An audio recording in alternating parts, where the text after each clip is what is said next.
This video is sponsored by Skillshare. Over the decades, Ash Ketchum has rocked a number of looks, and today we are going to rank them all. Here we go.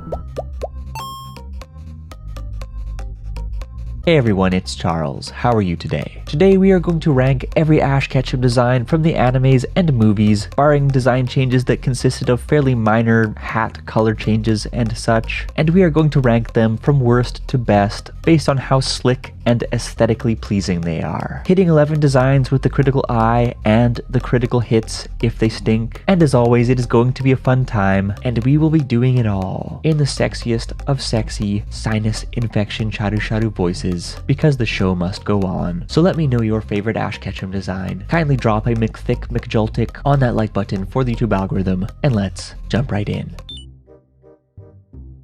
If there was one Pokemon movie I couldn't have been less excited for, it was the 2019 remake of Mewtwo Strikes Back. Generally speaking, I prefer the look and feel of traditional animation to the Pixar look, and while the remake turned out alright, there was one aspect of it that disturbed me rather deeply. Of course, I am talking about this nasty little gremlin. The fashion, it is classic, but the uncanny face and Michael Jackson nose, this is what would happen if Stephen King mated with the Grinch, and it is not pleasing to the senses. As such, it is at the bottom of the Ash Ketchum design barrel.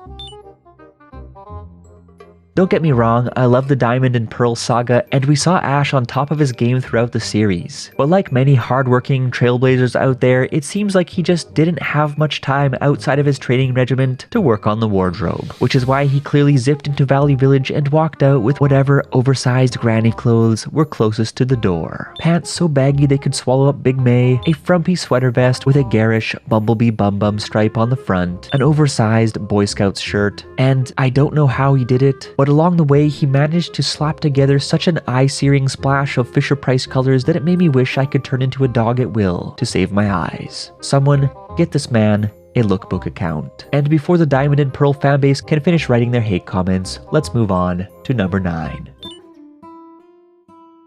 Although it didn't look quite as much like he was about to hit the slopes in his big brother's ski pants as it did in Diamond and Pearl, Advanced Ash preceded Diamond and Pearl Ash, and this marked the beginning of Ash's oversized pants phase, officially kicking off 8 years of pants sins. And for years, I was left to wonder if the man was covering up his ELEPHANTIASIS or simply leaving enough room for his Golurk, but yeah, slightly slimmer fitting pants and a tamer color scheme edge out the Diamond and Pearl catastrophe, but not by an overwhelming margin. The dad sneakers, the beach ball head, the iconic fingerless gloves. This was the OG Ash design, and I don't harbor any particular dislike towards it. His clothes didn't fit very well, but the green and yellow accents were relatively subtle, and the outfit, it captured the vibes of the era. And of course, the best part of OG Ash's design was how inconsistently his face was drawn throughout the series. I miss the hilarity, and I miss the 90s.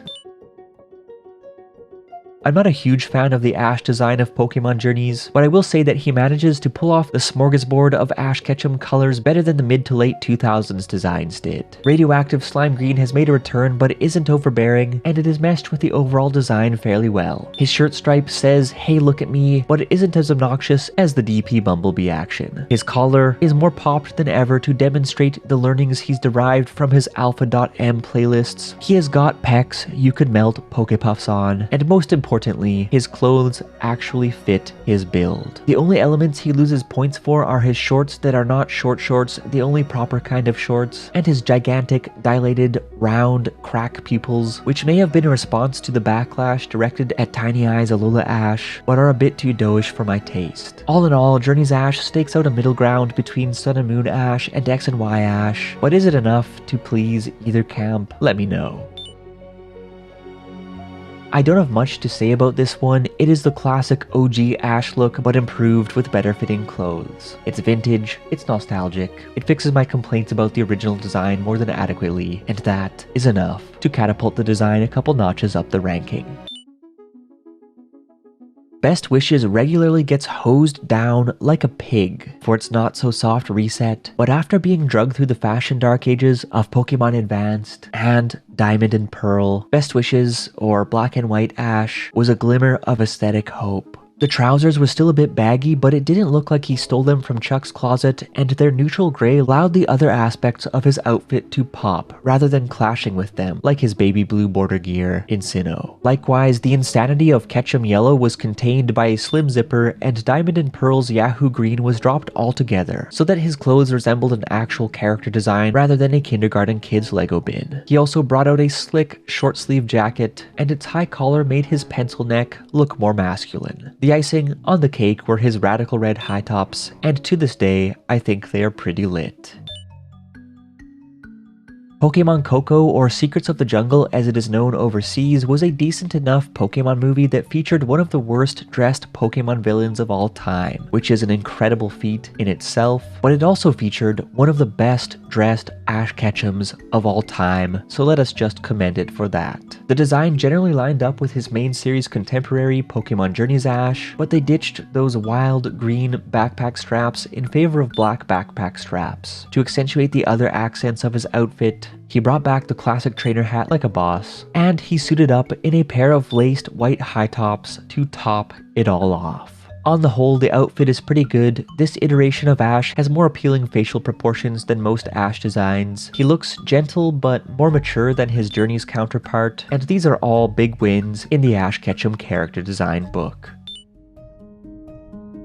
Sun and Moon gets put on blast for its cartoony vibes and abstract-looking Ash, but these sentiments do a disservice to both a brilliant series as well as a well-designed Ash Ketchum. Firstly, the subdued red and blues of Ash's outfit are on point. They're soft, easy on the eyes, and suit the dreamy, relaxing vibes of the show perfectly. Gray and white neutrals, red and blue for the contrast and the pop. That's all there is to it, and it looks so much cleaner than the color dump trucks of the lower ranking designs. Secondly, his face. This is one of the stranger criticisms of Sun and Moon Ash, as every series prior gave us an Ash with lifeless church window eyes that consumed most of his head and were fairly expressionless. But here his eyes were considerably smaller, giving him a more well-proportioned and more mature look, all while cranking up his expressiveness thanks to Sun and Moon's style of animation.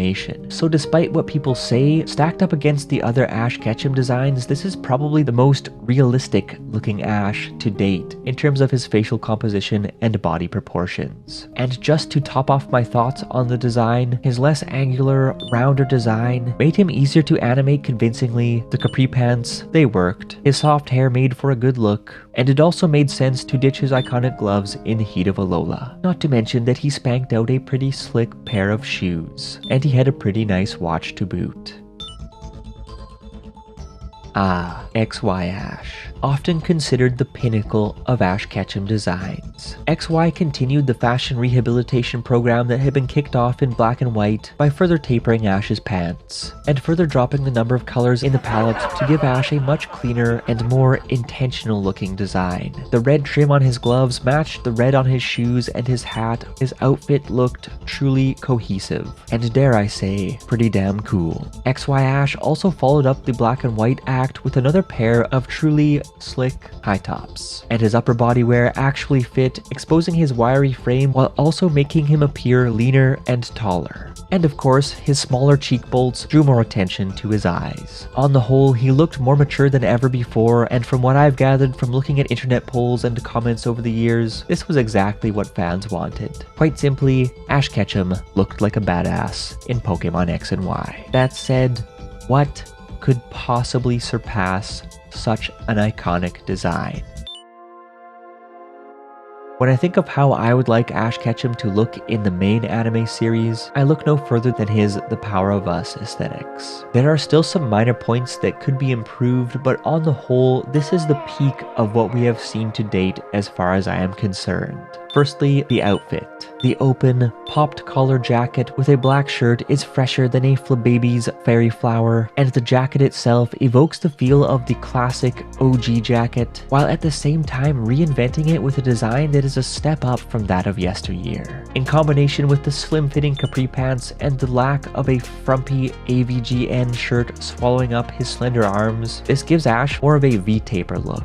That is, a look that gradiates from a wider-looking pair of shoulders and upper body into a well-proportioned but slimmer midsection and lower body, granting the Power of Us Ash a more manly, filled-out aesthetic than anything we have seen, and if he did hit the gym, he would be killing it twice as hard. Also, while I would personally ditch the yellow altogether to keep the outfit simple and clean, the accents are subtle enough that they don't trash your eyesight like the diamond and pearl debacle, and his neutral gray pants and neutral black shirt don't clash with these accents like the more plentiful and more garish colors of many of his other designs have. Also, while his shoe game isn't dripping quite as hard as in Pokemon Coco, those are not a bad pair of sneaks by any means. Ash looks like he has a real sense of style, and the whole getup is enhanced even further thanks to the soft, dreamy color palette of the Power of Us that takes a page from Sun and Moon's notebook and elevates it to a whole new level. Furthermore, clothing aside, Ash's physicals are at their best. His eyes are just the right size, big and expressive, but balanced with the rest of his face, and his thin eyebrows give them space to pop.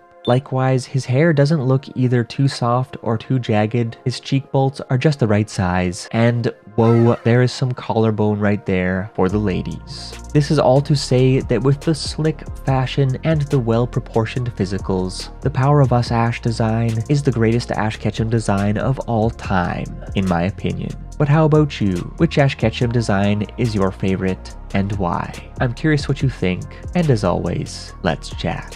P.S. If you made it this far, I would really appreciate it if you checked out an offer from today's fantastic sponsor, Skillshare. Firstly, thank you to our friends at Skillshare for sponsoring this video. Skillshare is an online learning community with thousands of inspiring classes for creators that is dedicated to helping you, yes, you, improve your skills while deepening existing passions and getting lost in creativity. And better yet, the first 1,000 people to use the link below will get a 1-month free trial of Skillshare to get a taste of quality teaching on subjects that actually interest you. Given today's discussion on character designs and aesthetics, I thought that for anyone getting into drawing anime and manga characters like our boy Ash Ketchum, I should also recommend Sensei aka Dairo's Beginner's Guide to Master Face Drawing Anime and Manga. They will have you leveling up your face drawing game in under an hour. Personally, Dairo's course has helped me to understand how to draw anime women's faces such that my anime women have stopped looking like goofy go-lurks, and for that, I am quite thankful. Anyways, there's a ton of your potential waiting to be unlocked on Skillshare, and the value for money is truly something special. So be sure to click the link in the description to claim your free trial of Skillshare Premium. And with that said, thanks again to Skillshare for sponsoring this video. And I wish you all a fantastic weekend full of learning and fun and anime.